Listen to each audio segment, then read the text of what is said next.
துன்பத்தை கொடுத்திருக்கிறது, துக்கத்தை கொடுத்திருக்கிறது. நீண்ட காலம் வாழ்ந்தாலும் மக்களுடைய நினைவுகளில் என்றென்று நிலைக்கக்கூடிய தலைவராக அவர் திகழ்ந்திருக்கிறார்.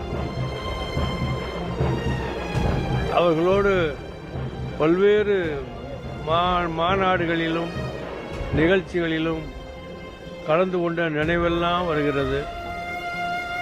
நல்லகண்ண ஐயா அவர்கள் தமிழ் மக்களுடைய இதயங்களில் வீற்றிருந்தக்கூடிய நல்லவராகத்தான் திகழ்ந்திருக்கிறார்.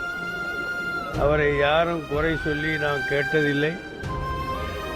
பயணங்கள் போகிற நேரத்திலும் கூட, மாநாடுகளிலே பங்கேற்கிற நேரத்தில் கூட அந்த பெரிய மனிதரை பார்க்கும்போது ஏதோ ஆன்மீகவாதிகளாக உள்ளவர்கள் எப்படி இறை பக்தியில் மூழ்குவார்களோ அது மாதிரி அவரை பார்த்தவுடனே இதயங்கள் எல்லாம் பூரிக்கக்கூடிய வகையில்தான் அவர் பேச்சும் இருந்தது, அவருடைய நடவடிக்கை இருந்தது, அவருடைய எல்லா நினைவுகளும் இருந்தது. அப்படிப்பட்ட ஒரு நல்ல உயர்ந்த சிறந்த தகைசால் தமிழரை நாம் இழந்திருக்கிறோம்.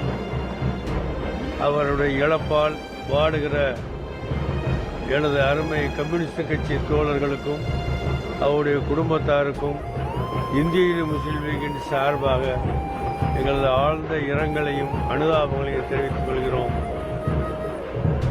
அவரை பின்பற்றி அவர் எப்படி எல்லா மக்களுக்கும் நல்லவராக இருந்தாரோ அதுதான் தமிழ்நாட்டுடைய பண்பு. அந்த பாரம்பரியம், அந்த பண்பாடு, அந்த தமிழ் நெறி தொடர்ந்து நீடிக்க எல்லாமுள்ள இறைவனிடத்திலே நான் பிரார்த்திக்கிறேன். நன்றி, வணக்கம்.